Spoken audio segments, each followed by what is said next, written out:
Se a gente avaliar o texto do versículo 25 ao versículo 35, a gente vai notar que,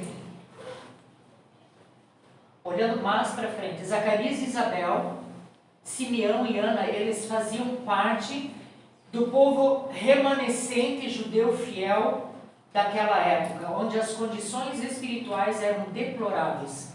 Às vezes a gente olha para a nossa realidade hoje e diz assim, nossa, é deplorável, né, a religião de hoje ou o amor a Jesus hoje. E a gente vê assim, esse afastamento, esse esfriamento, a ponto de a gente ler na palavra, onde Jesus pergunta, será que quando eu voltar encontrarei fé na terra? Né? Então a gente vê que há uma decadência muito grande hoje também. Então Simeão e Ana fazem parte dessa época onde as condições espirituais eram deploráveis. E a Escritura não revela a idade de Simeão. Existem especulações de que ele teria em torno de 113 anos. Isso é muito ano. Né? Ele já havia vivido muito, mas a gente vê pela leitura dos versículos que ele era dedicado a Deus. Nós somos. Ele era cheio do Espírito Santo. Nós somos. Ele era obediente à vontade de Deus. Nós somos. Ele esperava com fé, paciência e grande anseio a vinda do Messias. Como isso está em nós? Existe em nós essa expectativa também da espera da vinda de Jesus? Ou a gente vive esses dias corridos que a gente tem vivido, nem lembrando, né, de que em breve Jesus voltará? Lucas, ele relata a reação de Simeão ao ver Jesus, né? Simeão louva a Deus com grande alegria, pois ele teve o privilégio de ver Jesus. Você pensa, uma pessoa com 113 anos, esperando ansiosamente o cumprimento dessa palavra. E que grande contraste, né? Do gozo, da alegria no coração de Simeão e do sentimento de indiferença dos escribas e dos fariseus. Estavam totalmente indiferentes ao nascimento de Jesus, ao contrário de Simeão. Então foi concedida a Simeão, esse idoso Simeão, uma experiência das mais surpreendentes, ou sabe-se lá que palavra definiria isso, né, de homens mortais, de segurar Jesus no colo. Hoje a gente diria talvez, foi um privilégio, foi uma coisa assim que eu não vou esquecer para o resto da minha vida, ter conhecido o presidente, ou participar na igreja de Billy Graham, ou seja lá o que for. Para Simeão, poder ver Jesus e segurá-lo no colo foi a experiência mais fantástica da vida dele. Jesus não era apenas mais uma criança judia. Jesus era o pivô da fé. Então, aqueles que crescem nele subiriam para as alturas, mas aqueles que o rejeitassem cairiam assim, né, em negro desespero. Algumas características de Simeão quanto ao seu caráter: justo e temente a Deus. Justo para com o próximo. Somos justos para com o nosso próximo. Ele era benigno, bondoso, longânimo, misericordioso, liberal.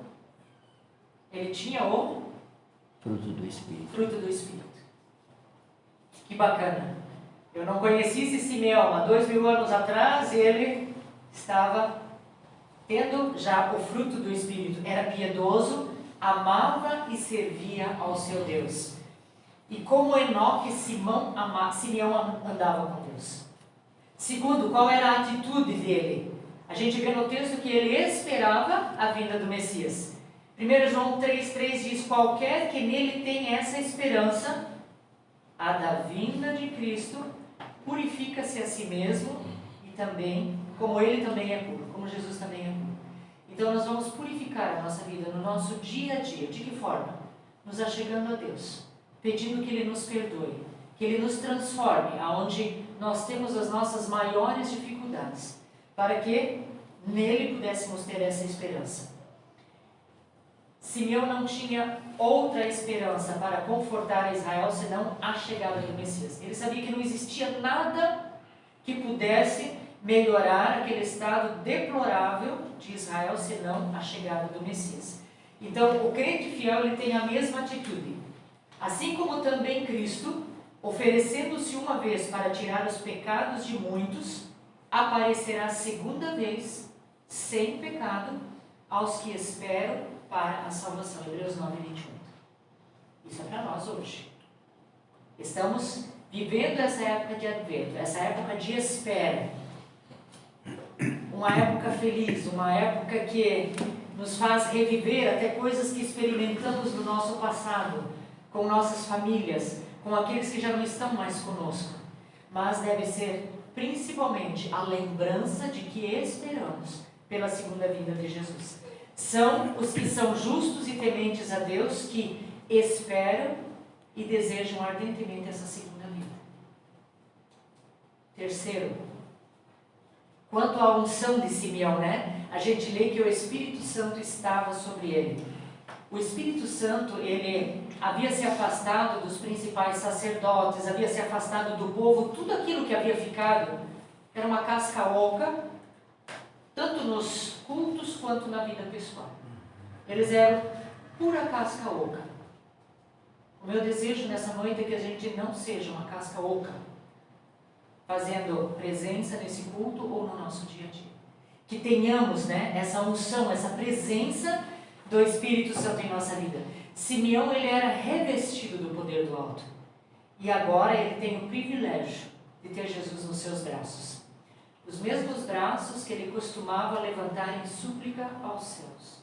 Às vezes a gente tem tanta dificuldade, de levantar as nossas mãos para orar, ou até mesmo de levantar as nossas mãos em cânticos que expressam, levante a sua mão, agradeça a Deus. Será que a gente não tem trocentos motivos para estarmos louvando a Deus? Ontem à noite o grupo Babado de Saia foi cantar em Guaratuba, e no caminho de volta para casa a gente deu tantas risadas. Foi tão gostoso. Nós relembramos tantas coisas do passado. Nós podemos relembrar tantas bênçãos que recebemos. Nós podemos reconhecer que o caminho do Senhor foi diferente. Eu queria isto, mas Deus me providenciou aquilo.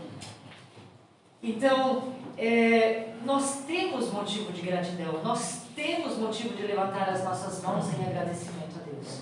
Ele tem estado conosco. Ele tem guiado os nossos caminhos. Mesmo que muitas vezes não seja conforme nós planejamos, conforme nós desejávamos. Quarto, a revelação a Simeão. O versículo 26 diz: e fora-lhe revelado pelo Espírito Santo. São os crentes que passam tempo em comunhão com Deus, que recebem as revelações preciosas dos céus.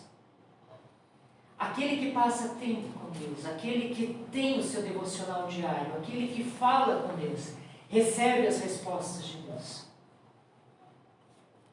A Rose vai dizer que ela é a prova viva disso. Quando ela precisava de trabalho, Deus foi abrindo as portas. Por quê? Ela falava com Deus sobre o assunto. Ontem à noite, mesmo com a gente lá junto, ela falava sozinha com ela e com o carro na frente, com o trânsito. Daí eu dei risada, ela disse: quando eu estou sozinha, então eu falo eu e Deus, e eu vou falando e vou falando. Isso é comunhão. Isso é ser conduzido pelo Espírito Santo. Ele vai abrindo as portas à medida que você vai se colocando na presença dele, à medida que você vai se deliciando na presença dele. Com certeza cada um de nós poderia testemunhar coisas nessa noite. A Cláudia parou de trabalhar e ela não para de trabalhar. Porque Deus abriu uma porta totalmente diferente que ela não esperava. E ela não vence o trabalho. Isso não é bênção de Deus, isso não é motivo de levantarmos nossas mãos ao céu. Na semana passada, orávamos para que Sérgio tivesse trabalho. E Deus abriu uma porta de trabalho, não foi, Sérgio? Isso é motivo de gratidão. Isso é estar na presença de Deus. Isso é viver a presença do Espírito Santo. Isso é ver Ele movendo em nosso favor. Então, Simeão teve essa revelação. Quinto, a direção de Simeão. Pelo Espírito ele foi ao templo. Então, Simeão recebe a grande bênção de segurar Jesus no colo, porque ele obedeceu ao impulso do Espírito Santo. Romanos diz que todos os que são guiados pelo Espírito de Deus, esses são filhos de Deus. Então, deixemo-nos guiar. Estejamos atentos àquela voz. Às vezes a gente diz assim, uma voz me dizia. Como filho de Deus, que voz você acha que falava contigo? Se você está na presença de Deus? O diabo? Não creio. Creio sim que se somos conduzidos pelo Espírito de Deus, Ele fala. E aí às vezes dizemos assim, uma voz me dizia para eu não fazer isso, eu acabei fazendo e me lasquei. Por que não obedeceu a voz? Simeão não teria experimentado essa maravilha se ele não tivesse obedecido à voz do Espírito Santo e ido ao templo. Sexto, a reação de Simeão. Versículo 28, ele então tomou em seus braços e louvou a Deus. Muitos olham para Jesus e não o aceitam. Muitos têm o privilégio de ouvir sobre Jesus e viram as suas costas como o jovem rico fez. E saiu entristecido. Simeão experimentou o verdadeiro gozo, porque em sua vida existia o amor de Deus. Então ele pôde experimentar esse amor de Deus. E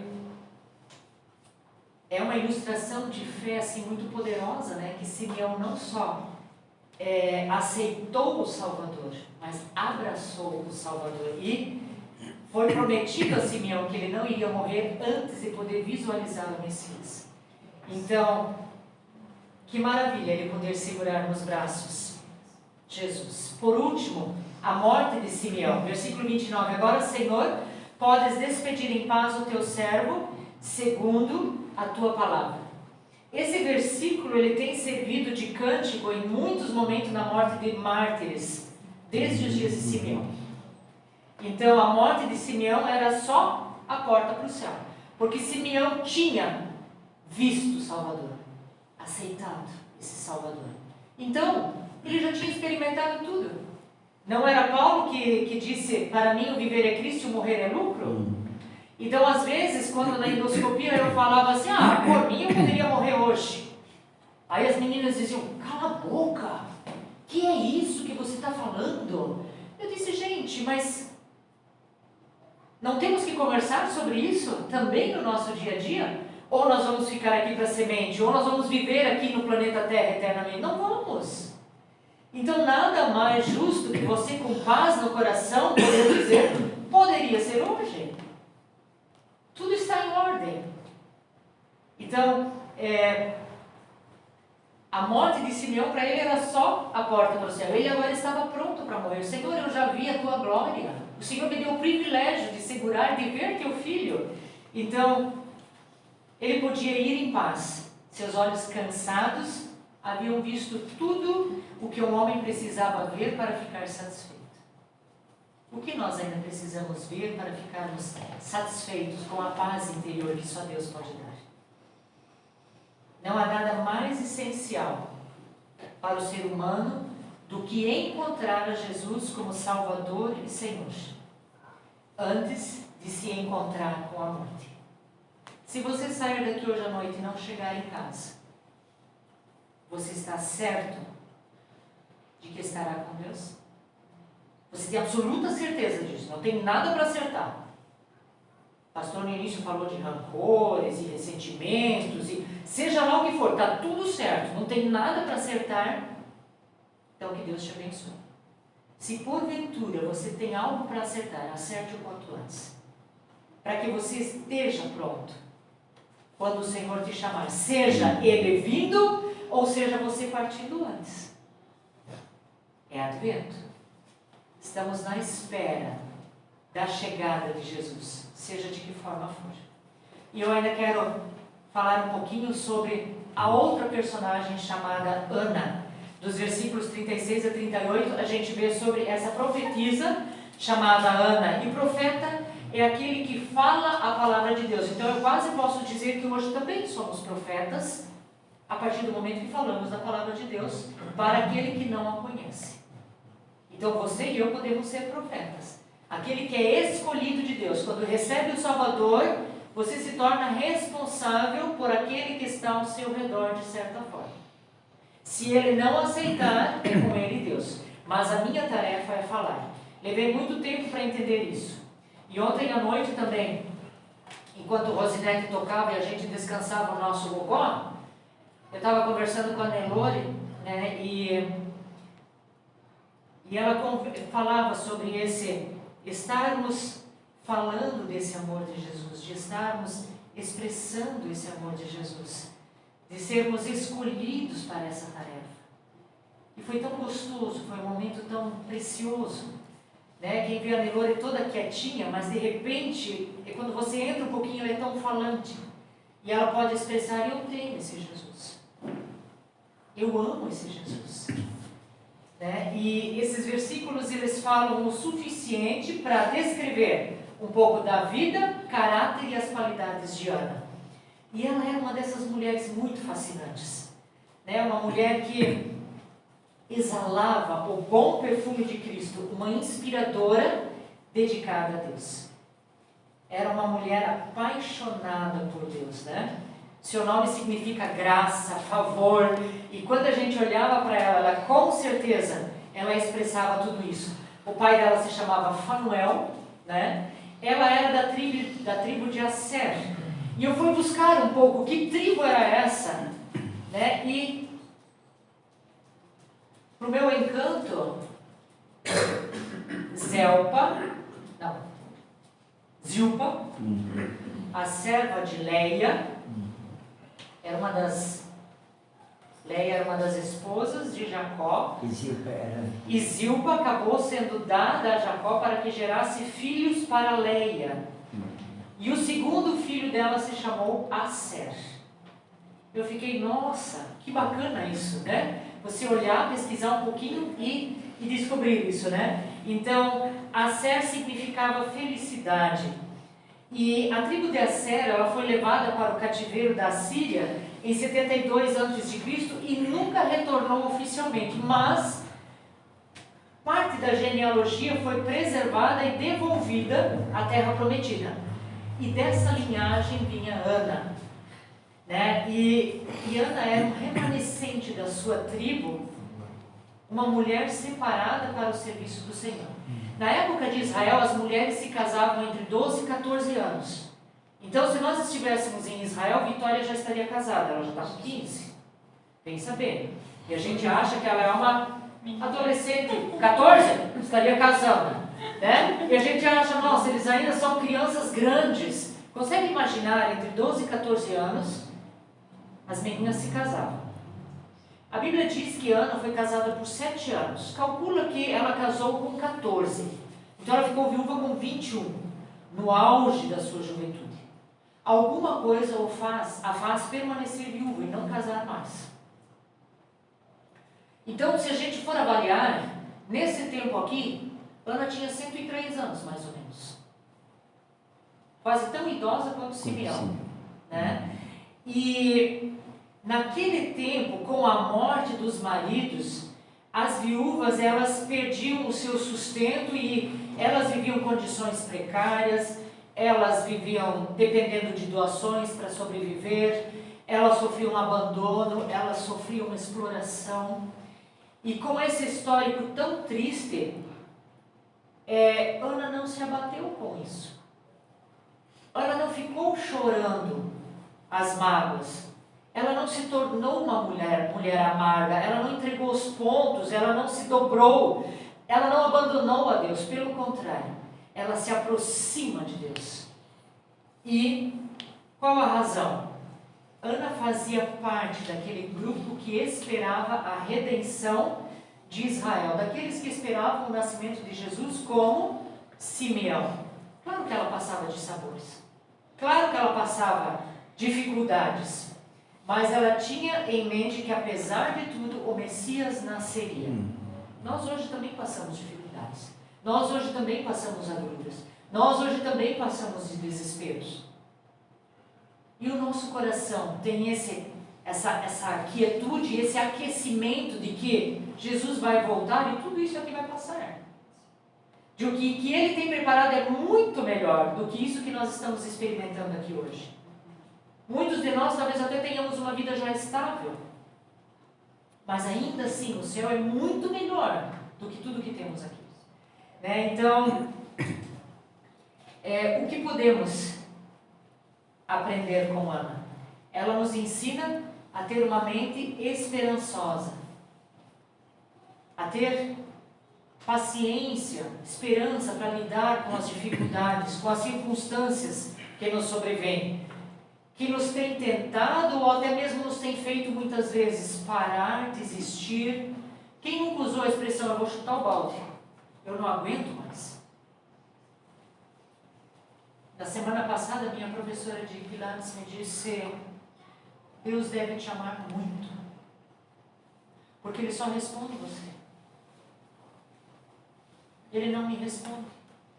Você disse que orar é diferente de rezar. Eu tenho orado, como você falou, eu tenho falado com Deus, e eu me sinto uma tança, falando sozinha com as paredes. Você foi a escolhida, eu não. Orem por ela, para que ela entenda que em Jesus nós temos a redenção, que Ele não faz diferenciação de cor, raça, sexo, idade. Ele simplesmente ama a cada um da forma como é. Que ela pudesse entender isso quando eu coloco isso para ela, de que ela é tão amada quanto cada um de nós aqui. Porque ela tem passado por momentos muito difíceis, onde ela tem dito: eu não aguento mais. Na família, com finanças, que Deus pudesse ajudá-la a entender esse caminho da salvação e que ela pudesse encontrar essa alegria e essa esperança de que tudo isso vai passar, de que há a resposta, há a solução. A história de Ana nos mostra que o sofrimento que nós passamos não deve nos afastar de Deus, e sim nos aproximar dele.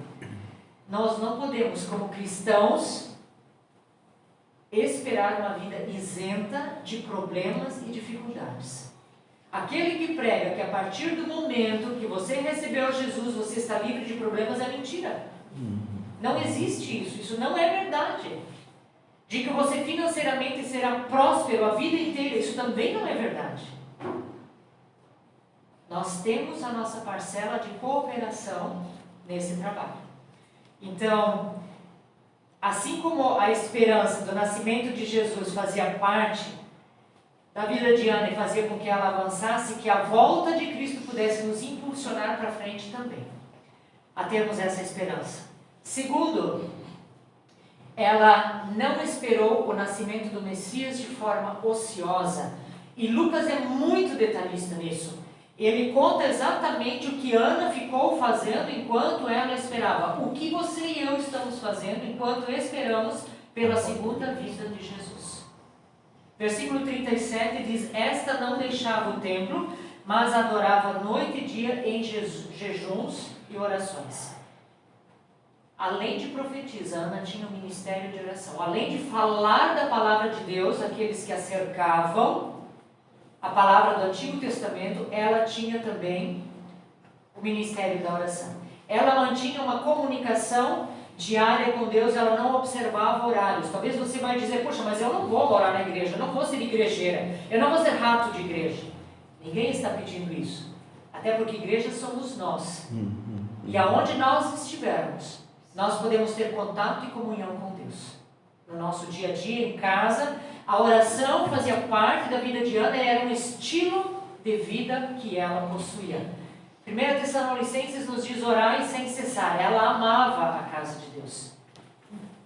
E eu gosto quando eu posso te ver na casa de Deus, porque isso me diz que você ama a casa de Deus, que você se preparou nesse domingo à noite para estar na casa de Deus. Você deu uma descansada à tarde para estar atento à noite na casa de Deus. Isso me mostra que você ama a Deus. E é gostoso isso.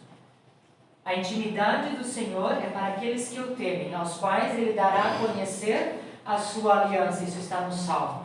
Então, na casa de Deus nós temos revelações da parte de Deus. Por quê? Porque a palavra de Deus é proferida, né? A revelação das tuas palavras esclarece e dá entendimento aos simples. No templo, Ana adorava e louvava. E é o que nós já fizemos hoje à noite. Já adoramos através da oração. já louvamos através dos cânticos. E sabem, na língua original, a palavra adorar traz a ideia de serviço. Então você e eu, nesta noite, prestamos serviço a Deus, através das nossas orações e do nosso louvor.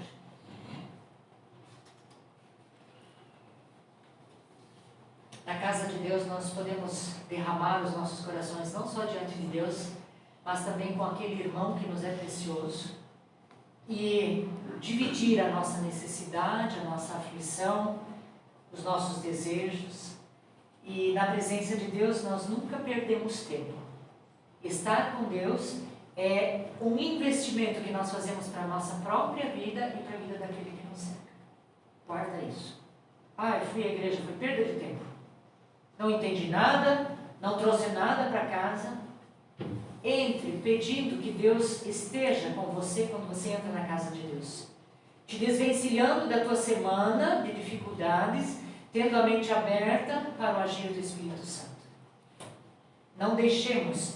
Ana se alimentava o seu espírito e a sua alma na casa de Deus e era satisfeita. Isso me fez lembrar de Hebreus 10:25. Não deixemos de congregar-nos como é costume de alguns. Antes façamos admoestações, e tanto mais quando vedes que o dia se aproxima. Amados, congregar na casa de Deus faz parte do processo de espera pela segunda vinda de Cristo. Quando nós estamos congregando aqui, nós estamos também esperando a segunda vinda de Cristo. Estamos fortalecendo a nossa comunhão, nos encorajando uns aos outros, desabafando, encontrando apoio e ânimo para continuarmos para a nossa próxima semana. A Cláudia me disse: boa noite, Deus abençoe a sua semana. E a gente deu risada, porque eu não sei se ela queria que eu fosse embora ou se ela já estava se despedindo quando estava recém-chegando. Mas é aqui que a gente encontra o nosso apoio para a próxima semana. O irmão Sérgio pode saber, a igreja vai estar orando por mim para que Deus me abra uma porta de trabalho. E ele respondeu. Ele encontrou apoio na semana passada. Ele encontrou alguém à mesa com quem dividir isto. E este alguém dividiu com outro alguém. Né? Então, é isso que nós buscamos quando nos congregamos. E por último, com Ana nós aprendemos a compartilhar a palavra. Versículo 36 diz que Ana era profetisa. E servindo a Deus nessa função, ela estava acostumada a falar da palavra de Deus, a falar do Velho Testamento, onde Isaías havia falado muito sobre a vinda do Messias. E nós vemos aqui, né, que isso envolve os primeiros eventos da vida de Jesus. E se ela era conhecida como profetisa por aqueles tempos, então ela também já estava proclamando o nascimento do Messias há algum tempo. Ela não também só viu Jesus, mas ela proclamou este Jesus. E Ana e Simeão são de um período, o final daquele período, daqueles 400 anos, onde Deus não falou absolutamente nada. E Simeão e Ana permanecem fiéis à casa do Senhor e para com Deus, na sua individualidade, num tempo de 400 anos, onde Deus não falou nem uma palavra se ouviu.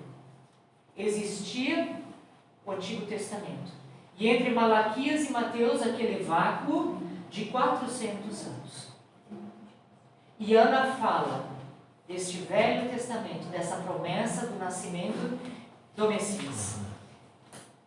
E ela falava abertamente.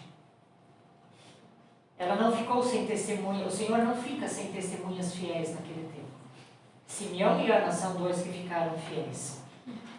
E toda a pregação valeu a pena e era verdadeira. Versículo 38. Chegando na mesma hora, ela, Ana, dava graças a Deus e falava a respeito do menino a todos os que esperavam a redenção de Jerusalém. Não diz que Ana pegou Jesus no colo, mas diz que falava a todos. Você consegue imaginar aquele tempo talvez movimentado? Maria e José chegam para apresentar Jesus e Ana sai falando que aquele era o Messias prometido. É como nós quando recebemos um presente: olha só o que eu ganhei, olha só o que eu ganhei. Que beleza, era o que eu queria. Assim Ana sai a falar, olha só quem chegou, é o Messias, era aquele que eu esperava. Quanta alegria transborda de seus lábios, né? Porquanto o Senhor mesmo, dada a sua palavra de ordem, ouvida a voz do arcanjo e ressoada a trombeta de Deus, descerá dos céus. Hoje nós estamos a esperar por esse evento e devemos proclamar em bom e alto tom que Jesus vai voltar. Então, que nós pudéssemos, como Ana, ser este testemunho vivo de que a espera tem valido a pena. Jesus não é um mito. A vinda dele não é um mito. Ele vai voltar. Se o Velho Testamento anunciou a chegada dele e tantos esperaram e puderam ver esse Messias, então nós também podemos esperar e veremos o Messias. Amém. Jesus. Seja sendo levantados do nosso túmulo para o encontro nos ares, ou sendo levados diretos, né? Se ainda estivermos vivos. Amém. Então, que essa esperança pudesse aquecer os nossos corações. E que nós pudéssemos continuar a nos reunir, trazendo outros para esse encontro com Jesus. Para esse advento em que esperamos a vida de Jesus. Pai, nós te agradecemos, porque podemos relembrar que tu enviaste Jesus como um presente também para nós. Que pudéssemos permanecer fiéis. Que a pergunta que fazes na tua palavra, se encontrarias alguém fiel quando tu voltares, que nós possamos respondê-la. Eu estarei aqui, eu serei fiel até o teu filho voltar para me buscar. Obrigada, Pai, por cada um aqui nessa noite. Eu te agradeço por tua palavra. Eu te agradeço pelo que eu pude aprender através dela. E que eu também fique fiel até tu voltares. Te agradecemos por teu amor revelado em nossas vidas. No nome do teu precioso Filho Jesus. Amém. Amém.